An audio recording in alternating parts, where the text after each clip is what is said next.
Hello, hello. Welcome, welcome. I'm going to hop over here to Instagram and let them connect here. Sometimes it takes a minute. Every time, if you've watched these before, you know I have to go over here to Instagram and bring them in. Hello, Instagram.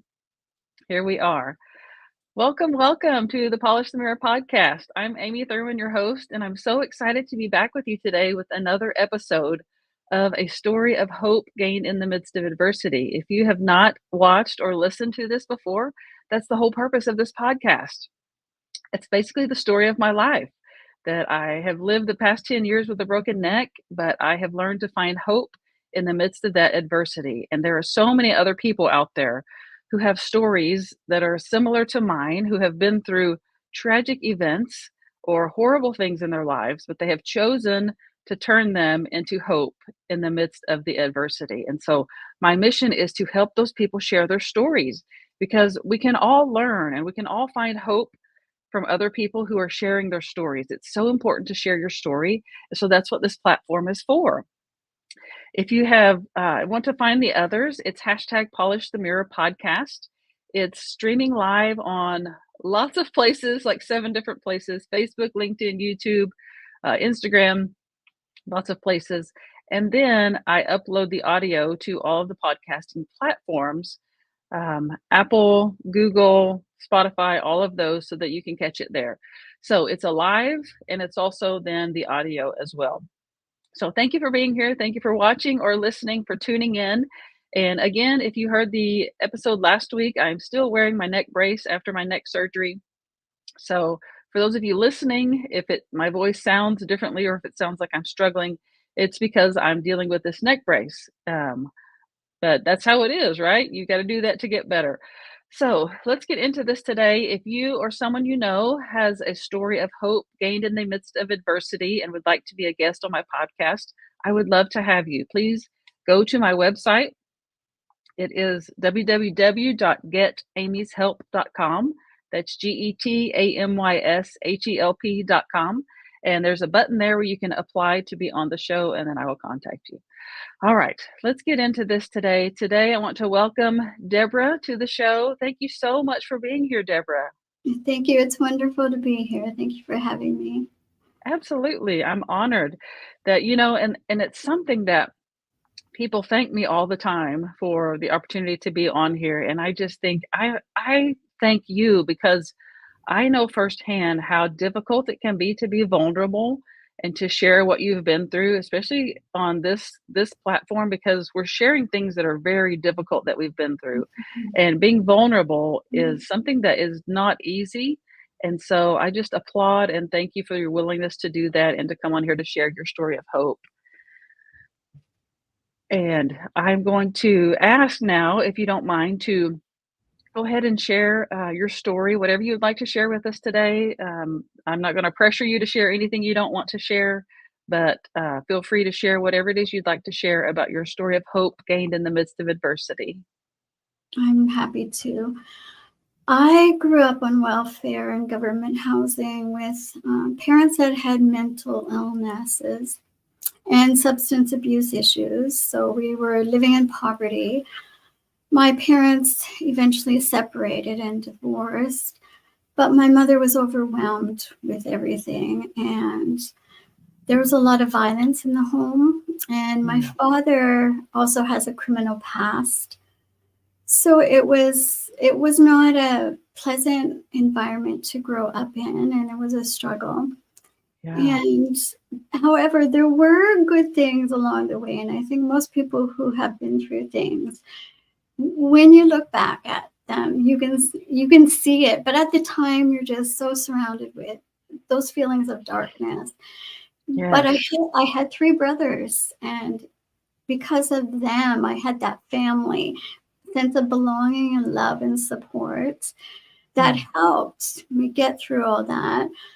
But when I was in high school, it got really dark for me, and I come home from school and I was physically abused every single day. Gosh. And it got really dark, and I started to have thoughts of suicide. Yeah. And I would walk home from school and I would see a truck coming and I would go over to the road and I'd be tempted because I didn't want to go Wow. home. I didn't want to go home to that abuse. It was just when you have mentally ill parents, they can't help themselves and they say and do things that make you not want to be alive at times. So I had those thoughts, but something happened in grade 5. I was just getting ready for school one day, and I suddenly had this knowing, this something went through my mind that I have a purpose for being on this earth. There's a plan, there's a reason. Yes. So when it got so dark, it was always there, and that stopped me from doing Mm. anything horrible. And when Wow. I was about 17, it came back, that feeling there's something for me to do. And I decided at that time, it kind of solidified that dream I had that there's something for me to do. I wanted to work with kids when I got older and help them because I had struggled so much with self esteem and confidence by that time. And I thought, okay, maybe I will work with kids. But I didn't feel good enough or smart enough to go to university. So Mm. that's a problem with children who grew up in poverty and are abused. They don't have the belief that they're good enough to do anything, to accomplish. So I didn't go to university right away. I didn't even consider it. And then eventually that dream inside me to help kids pushed me. So I'm like, I don't think I'll even pass the courses, but I am going. Gonna try, just give it your best shot, right? Because I wanted to help those other children who I knew were out there like me who were suffering, and I wanted to help Yeah. them. So I pushed myself to go, and I was shocked that I did amazingly well.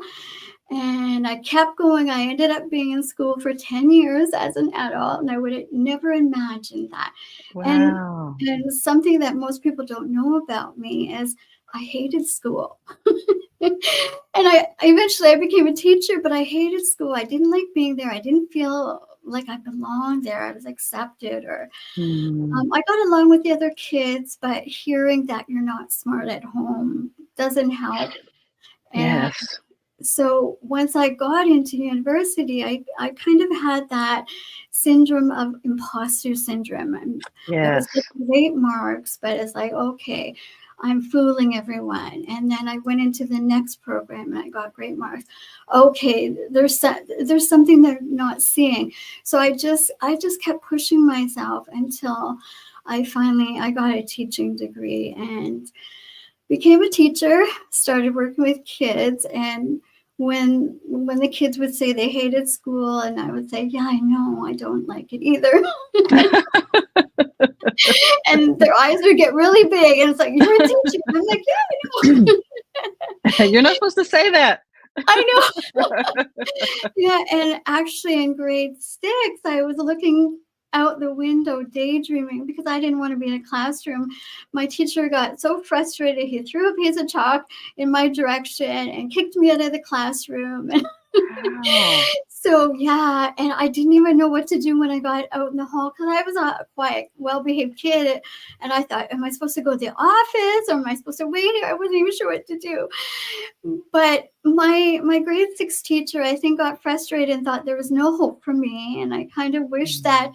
he could see that I did learn something, I did accomplish Yes, something, look at me now. Look what I did. and I became a teacher like him. I wish you could see Yes. that.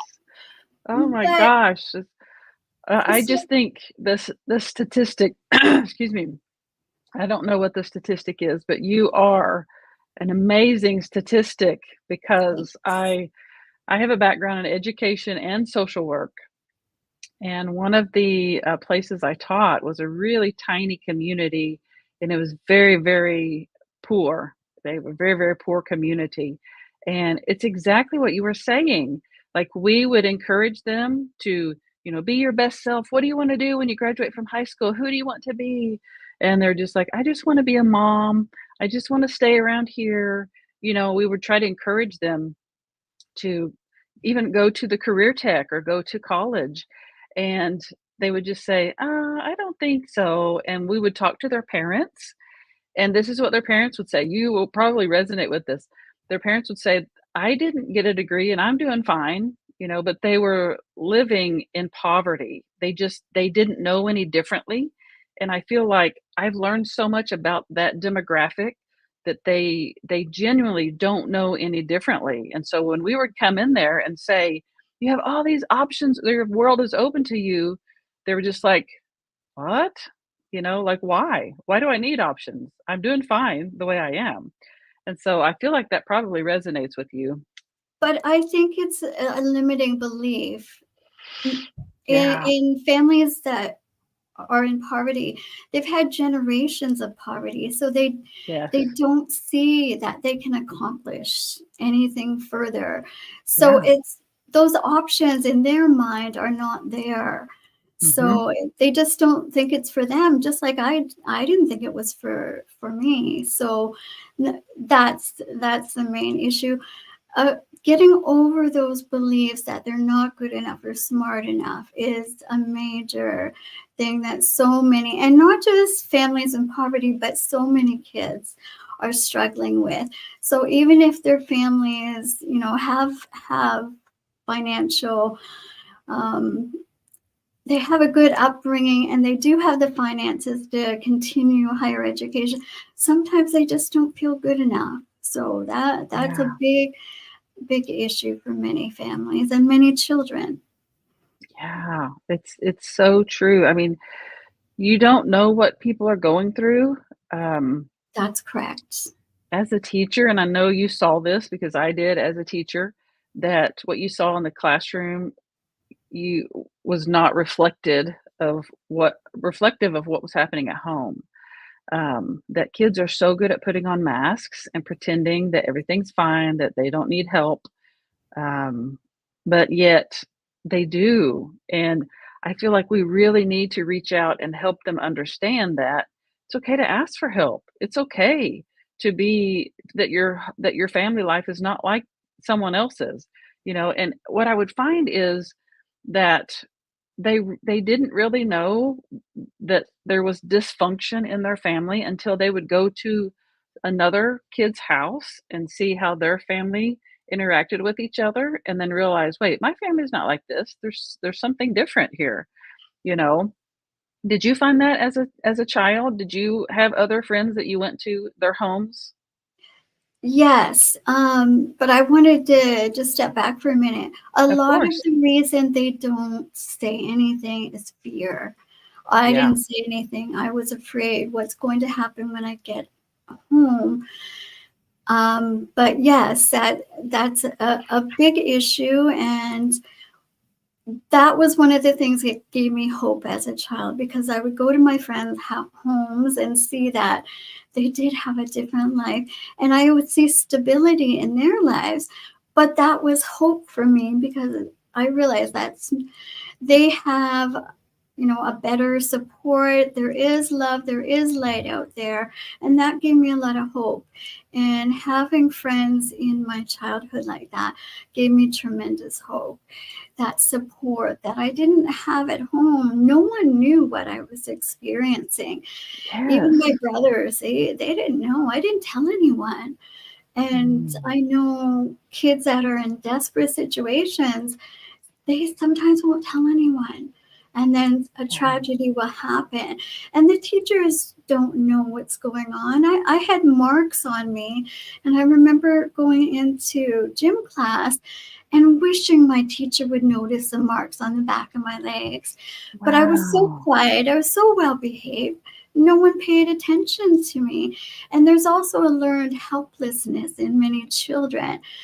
There's hopelessness, there's that helplessness, and you just kind of just go with the flow. You don't say anything, and a lot of behavior problems, because some children will go the opposite route. They will start acting out and not having much control of it, because there's just so much going on inside them, and there'll be behavior issues. But it's really hard to know what's going on at home in children's lives. It's it's an isolated situation in many cases. So I don't blame the education system or the teachers at all. And as a teacher, I know it's hard to know what's really going on with many children, especially if they're not saying anything. Some children Yeah. will, but a lot just won't. They'll just they'll withdraw and close up.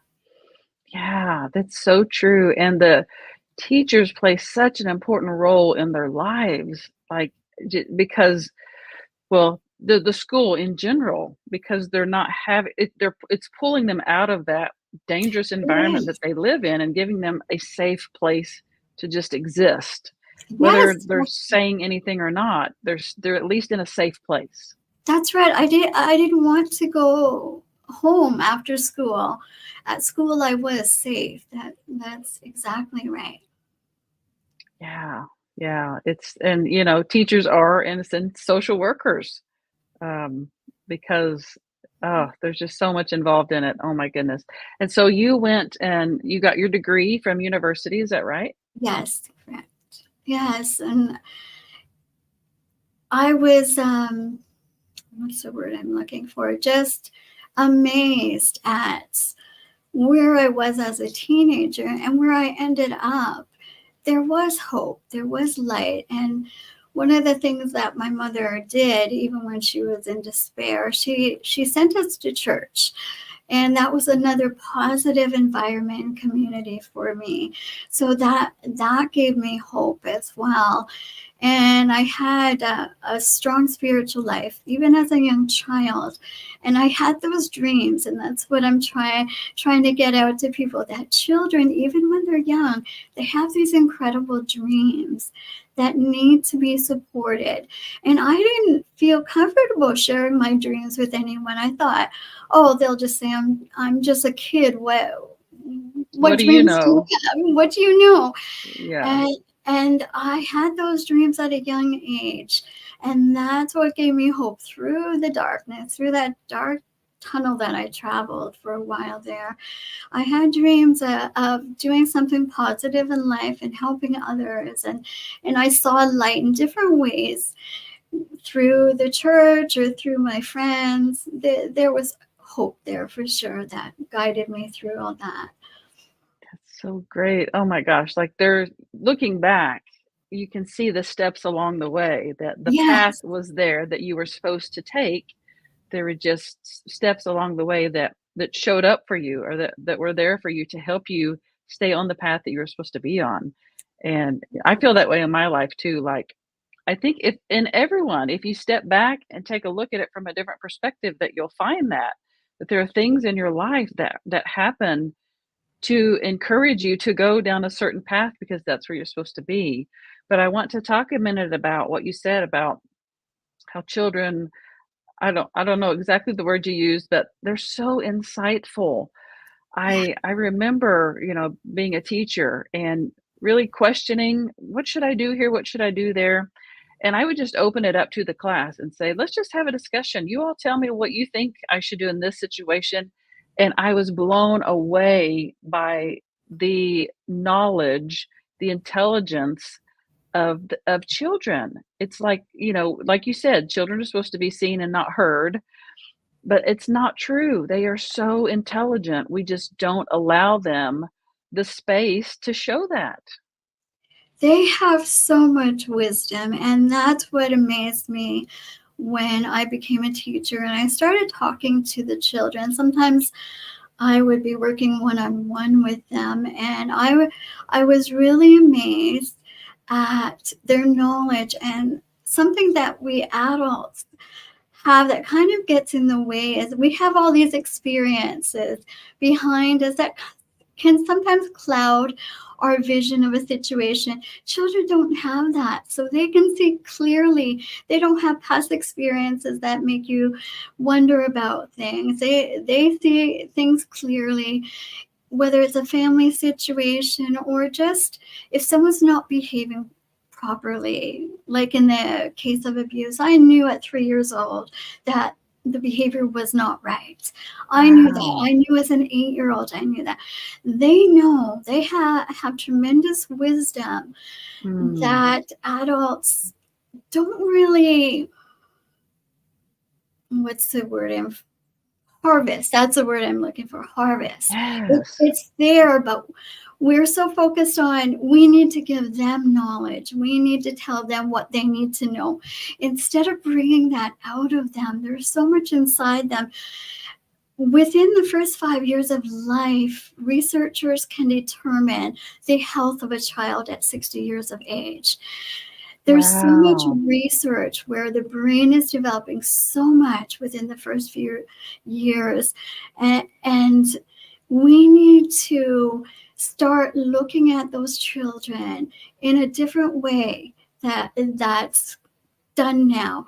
They have tremendous wisdom, and their brains have so much that needs to come out. And Yes. so their brains grow, but the neurotransmitters are going so fast. And if you give these beautiful children those opportunities, then they can develop in such a way, and those opportunities can send them in amazing directions.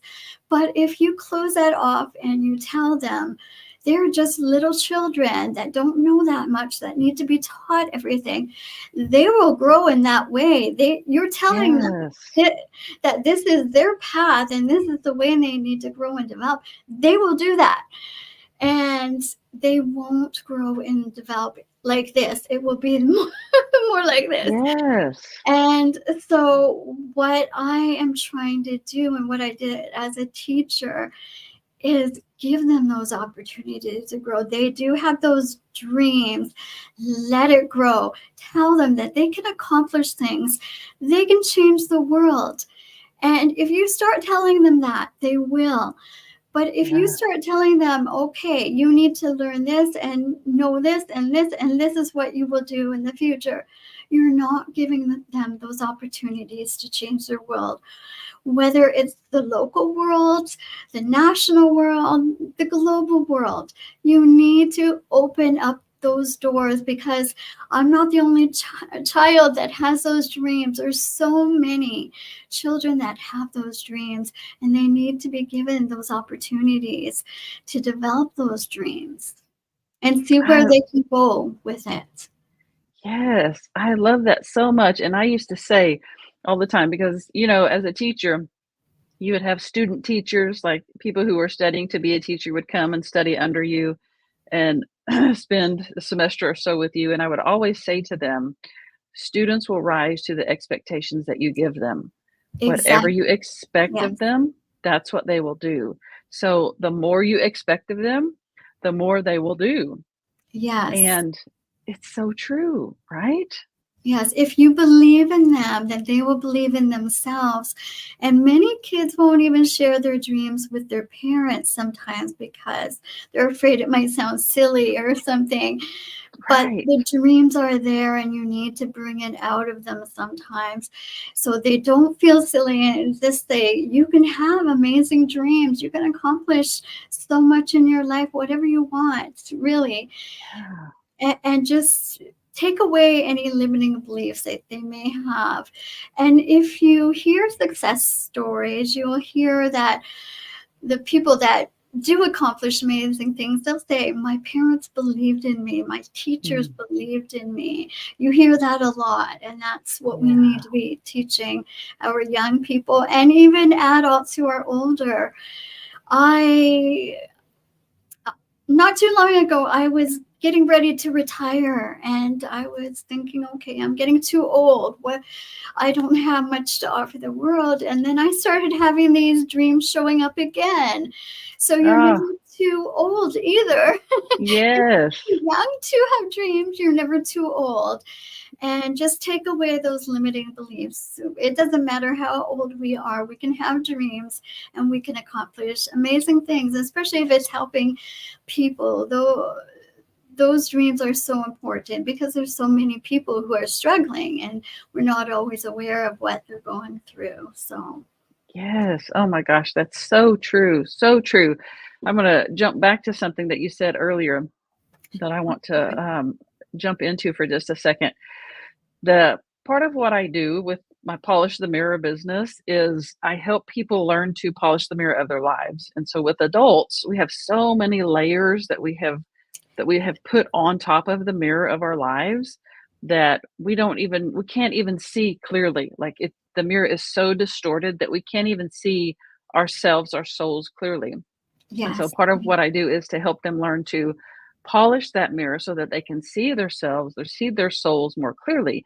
But Yes. something you said really hit me that I'd never ever thought about, that with youth, that they don't have as many layers because they don't have the experiences that we have been through as adults to put that many layers on top of the mirror of their life. And so being able to polish that mirror is a completely different thing for a youth than it is for an adult. And I'm really I'm taking that in, like my brain is really trying to process that. That was just so brilliant to me. Yes. Well, adults are so busy overthinking things sometimes and thinking about past experiences, and some of those negative experiences will cloud our judgment about ourselves and about our future. But children don't necessarily have that, especially under 12 years of age. They don't have those negative self thoughts that we have, and then teenagers start to have, because they're Right. listening to things like social media and they're comparing each other. But really young children are just open books, and there's so much that they can do. And even teenagers, once they start to think about their futures and they have people saying you can accomplish things, then they are an open book and can accomplish amazing things too. But as adults, like you said, the mirror needs to be polished. They have to take away those limiting thoughts and things that have happened to them that have caused tremendous pain, and that needs to be healed. And we all have things that need to be healed.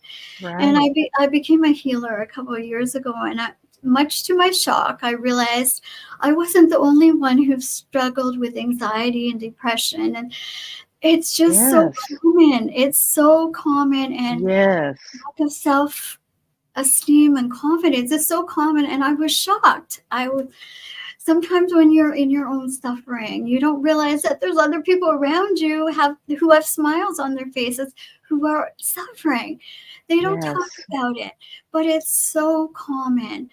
And so we need to work on loving ourselves. That is the biggest power and strength in the world is love. And it has to start Mhm. within ourselves, loving Yes. ourselves, because Yes. we can't truly love others if we hate ourselves. How can we share Exactly. love that we don't have within us? Because Yeah. we're told we are not good enough, we're not smart enough, and we don't believe we should have even been born because of what we heard possibly throughout our lives. If the love for ourselves is not there, it's not going to grow in our hearts for other people.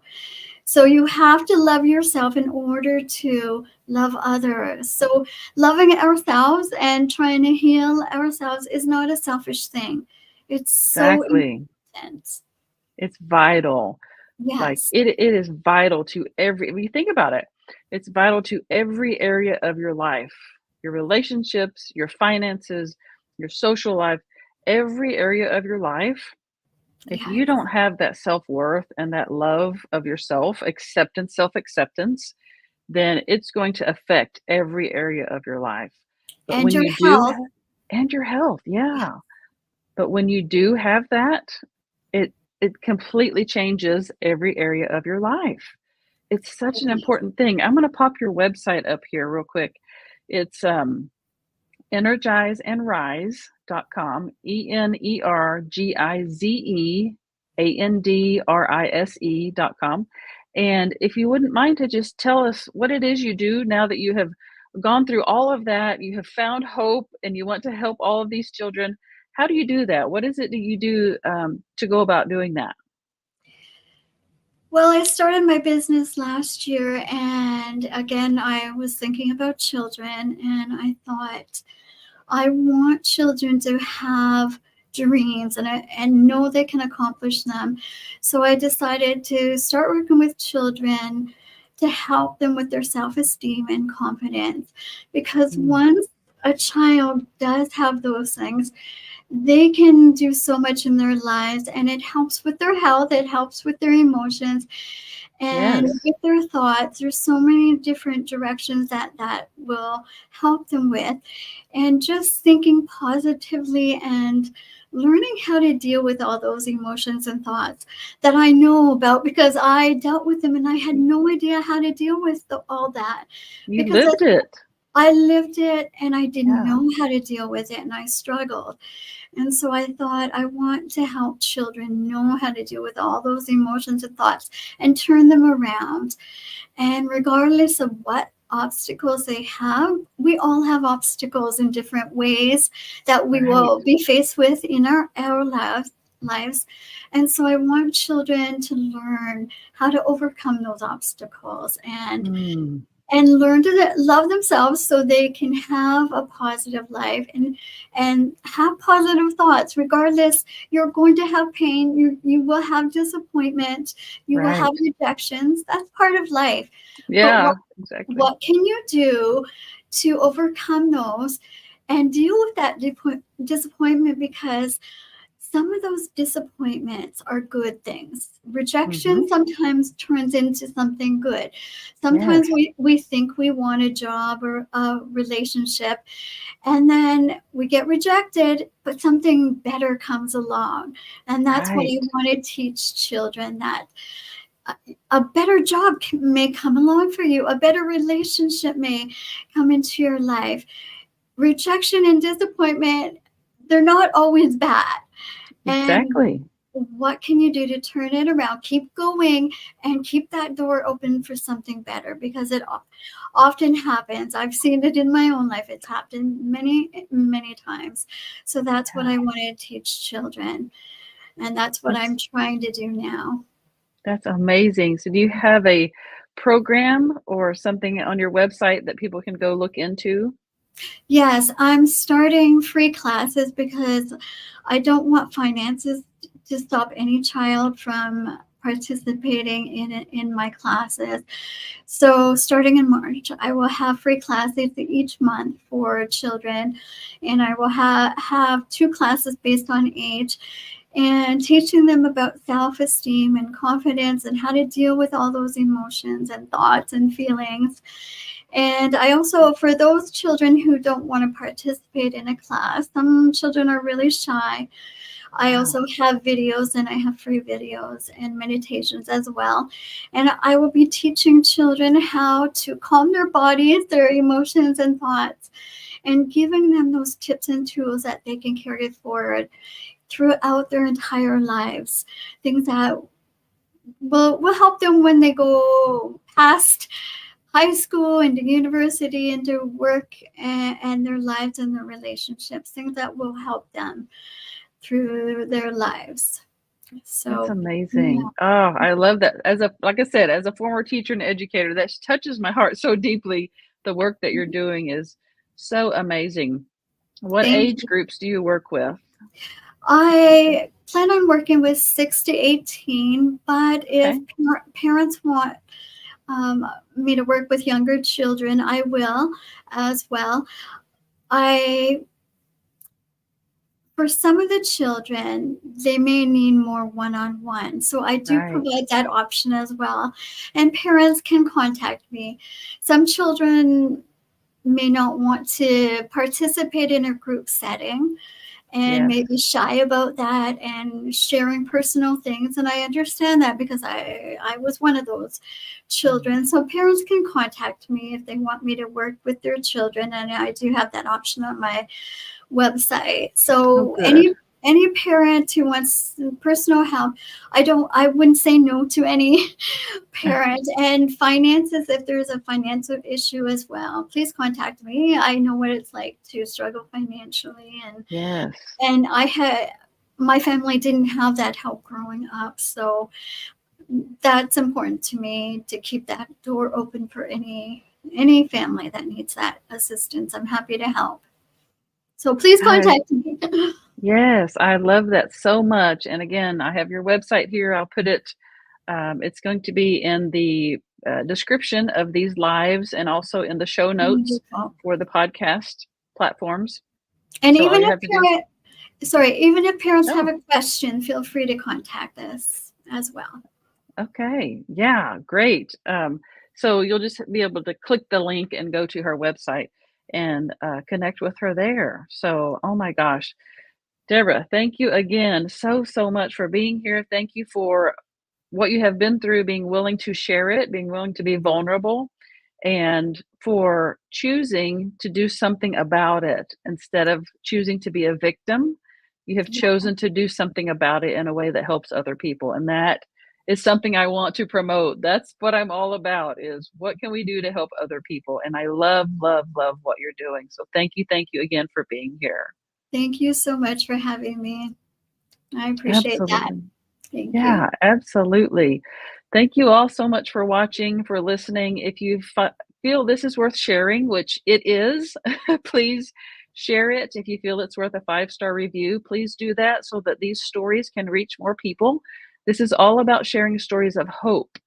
Other people, I can guarantee you, I have seen it in my life. Other people can relate to what Deborah just shared with us. They can find hope through the story that she just shared. But it's going to take us, all of us as a community, sharing it, rating, giving it 5-star ratings before other people can find it. And so I'm asking you to do that, to help share, help get these stories out into the world. It's not about me, it's about getting these stories out into the world because people will find hope by listening to other people's stories of hope. And so please help us do that. And again, if you or someone you know has a story of hope gained in the midst of adversity and would like to be a guest, I would love to feature you.